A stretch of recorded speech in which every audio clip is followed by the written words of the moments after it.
Hello everyone, আমি আরেকটি অনেক দিন পর একটা ব্লগ নিয়ে আসলাম তোমাদের মাঝে। তো কেমন লাগবে অবশ্যই কিন্তু কমেন্ট করে জানাবে। তো দেখো, আমরা বিকেলে ঘুরতে বেরিয়েছি। কোথায় বেরিয়েছি? সুন্দর একটা জায়গায়, সেটা হচ্ছে আমাদের মেডিকেল। এই যে মেডিকেলটা, তো এই আমাদের বাড়ির পাশেই মেডিকেল। সেই মেডিকেলের সামনে এসেছি, মানে ঘুরতে এসেছি। আর জায়গাটা শুধু তোমাদের একবার দেখাচ্ছি। দেখো কত সুন্দর জায়গা, ভীষণই সুন্দর জায়গা। এখানে সর্ষের ক্ষেত হয়েছিল, চারিদিকে শুধু সর্ষের ক্ষেত ছিল। আর এখন যে সর্ষেগুলো ধরবে, মানে সর্ষের কি বীজ হবে, সর্ষে হবে সেই। আর এখন তো ফুল নেই, এখন সর্ষে হবে। চারিদিকটা সবুজ। আর এই সময়টা যদি রৌদ্র থাকতো, ছবিগুলো আরো ভালো আসতো।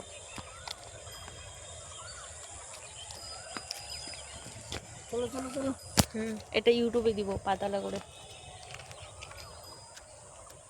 এখন না কালো হয়ে যায়, মানে সেটা ছবিটা। বলে তো কেন, রৌদ্র নাই না, সূর্যটা ডুবে গেছে। তো আমাদের মোটামুটি ঘোরা কমপ্লিট হয়ে গেল। এইটুকুই জায়গা ঘুরলাম, ঘোরা কমপ্লিট হয়ে গেল। তো এখন আমরা যাব বাড়িতে। বাড়ি যাওয়ার পথে দেখি কি পাই সেটাই খাবো। ফুচকা পেলে ফুচকাই খাবো, আর কুল মাখা পেলে কুল মাখাই খাবো। তো চলো যাওয়া যাক। এই যে মেডিকেল দেখাচ্ছি তোমাদের। এই যে একটা কুল গাছ আছে।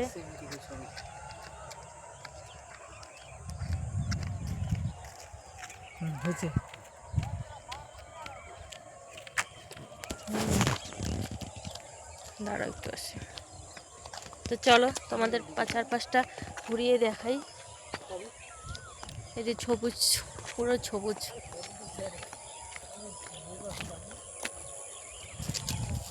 চলো, এই যে ছেলেকে টিউশন ছিল, ছেলেকে নিয়ে এসেছি টিউশন থেকে। তো এখন বাড়ি যাবো। বাড়ি গিয়ে আরেকটা পড়া আছে।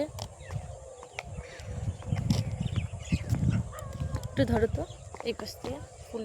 হ্যাঁ, এরকম করে ধরো। তো দেখো কেমন লাগছে অবশ্যই কমেন্ট করে জানাবে। আর এইটা হচ্ছে রানী কালারের চুড়িদার। রানী কালারের চুড়িদার পরলে কিন্তু ফটোগুলো কিন্তু ভীষণ সুন্দর হয়। তোমরা কিন্তু অবশ্যই ট্রাই করতে পারো। দেখো খুব সুন্দর জায়গা, চারিপাশটা খুব সুন্দর, সবুজ ব্যাকগ্রাউন্ড।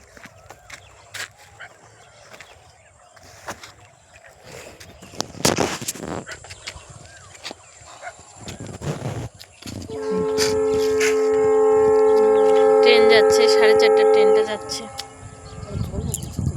যাচ্ছি তো। তো এখন যাব আমরা বাড়িতে। চলো এগোই, চলো। এটা 5 মিনিট এখানে দাঁড়াও একটু। চলো, আমার একটা ফেসবুকে চ্যানেল আছে, অবশ্যই তোমরা পাশে থাকবে। আমি লিঙ্কটা অবশ্যই তোমাদের সামনে শেয়ার করব কমেন্ট বক্সে। অবশ্যই তোমরা পাশে থাকবে। আর আমার ইউটিউবে কিন্তু 200 সাবস্ক্রাইবার হবে। তো তার জন্য সবাইকে অসংখ্য ধন্যবাদ এইভাবে পাশে থাকার জন্য। অবশ্যই ব্লগগুলো দেখবে। আমি ফেসবুকে যে ব্লগগুলো আপলোড করি সেগুলো ইউটিউবে আপলোড করি। তো ভাবছি সেইগুলো আর আপলোড করবো না, সেগুলো আপলোড করলে হবে না। আর ফেসবুকে আমরা যে ব্লগগুলো আপলোড করি সেটা হচ্ছে লম্বা ক্যামেরা করে। আর ইউটিউবে যে ভিডিও আপলোড করতে হয় লং ভিডিও, সেটা হচ্ছে এইভাবে ক্যামেরা ধরে, মানে পাতালা, ক্যামেরাটা পাতালা ধরতে হবে, এইভাবে ধরতে হবে। তো চলো, আবারও দেখা হবে নেক্সট অন্য কোনো ব্লগে। ধন্যবাদ সবাইকে।